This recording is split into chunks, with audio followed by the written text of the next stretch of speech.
பொதுமக்கள் மீதும் நான் குறைபட்டுக் கொள்கிறேன். எதுக்கு 8 மாச குழந்தை 10 மாச குழந்தை 2 வயசு குழந்தைய தூக்கிட்டு போகணும்? இவ்வளவு பெரிய கூட்டத்தில் நசுங்கி போச்சா என்ன செய்யறது? குடிக்க தண்ணி இல்லைன்னா பெண்கள் எப்படி அந்த அவதியை தாங்கிக் கொள்வது என்ற யோசனை வேண்டாமா? அங்க பொதுமக்கள் கொஞ்சம் பொறுப்போடு நடந்து கொள்ள வேண்டும். ஆனால் இந்த கொடிய துயரத்துக்கு பிறகு தமிழக வெற்றி கழகத்தைச் சேர்ந்த முக்கியமான ஒருவர், அதன் முன்னணியில் இருப்பவர் இப்பொழுது ஒரு ட்விட்டர் போட்டார். அதிலே புரட்சி வெடிக்க வேண்டும் என்கிறார். புரட்சி வர வேண்டும். பாரதி சொன்ன 2 வாக்கியத்தை அதை ஒரு அரசை தாக்குவதற்காக அந்த 2 வாக்கியத்தை நான் திரும்ப சொல்ல விரும்பவில்லை. அதை சேர்த்து அந்த அறிக்கையிலே போட்டுவிட்டு நெரும் கண்டனங்கள் பல இடங்களிலிருந்து வந்ததனால் இப்ப அதை எடுத்துட்டார். ஒரு அரை மணி நேரத்துக்கு முன்னாடி புரட்சி வர வேண்டும் என்று அதற்காக சொல்லுகிறார்.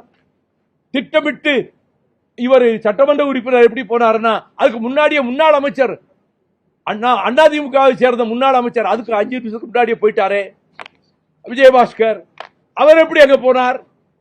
ஒரு ஆத்திரம் வேதனை, இவ்வளவு கொடுமை நடந்துருச்சு, ஆஸ்பத்திரி கொண்டு வராங்க, பார்க்கணும், அதுக்கு உதவி செய்யணும் சொல்றாங்க. சிஎம் மின்னல் வேகத்தில் அவர் செயல்பட்டிருக்கார். இதை விட என்ன செய்ய முடியும்? ஒரு சீஃப் மினிஸ்டர் அவசரமாக ஆலோசனை கூட்டத்தை அங்கே தலைமை அலுவலகத்திலே கூட்டுகிறார். அதன் பின்னர் கலங்கி தவிக்கிற என்னால் தாங்கிக் கொள்ள முடியவில்லை, இப்பொழுதே போகிறேன் என்று அந்த இரவிலேயே புறப்பட்டு அந்த இரவிலேயே கரூரில் சிகிச்சை பெற்றுக் கொண்டிருந்தவர்களை போய் பார்க்கிறார். தன் கடமையை செய்கிறார். இதில் யாரும் யாரையும் குற்றம் சொல்ல வேண்டியதில்லை, தவறு கண்டுபிடிக்க வேண்டியதில்லை.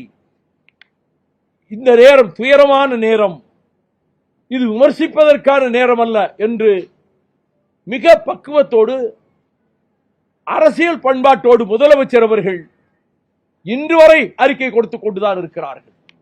ஆனால் அவர்கள் திமுக கழகத்தையே குறிவைத்து தாக்குவதை போல இதற்கு பின்னாலே ஒரு சதி இருக்கிறது. என்ன சதி?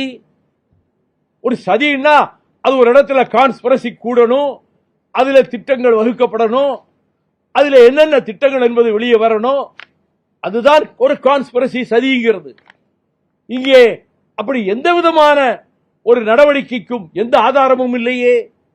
இனிவர்கள் வேண்டுமென்றே இட்டுக்கட்டி தமிழக வெற்றி கழகத்தினர் 4 பேரை பொய்யாக தயாரித்து நாங்கள் இப்படி கேட்டோம், இன்னார் சொல்லிக்கிட்டு இருந்தாங்க, நாங்க கேட்டோம் கூட பொய் சொல்லலாம்.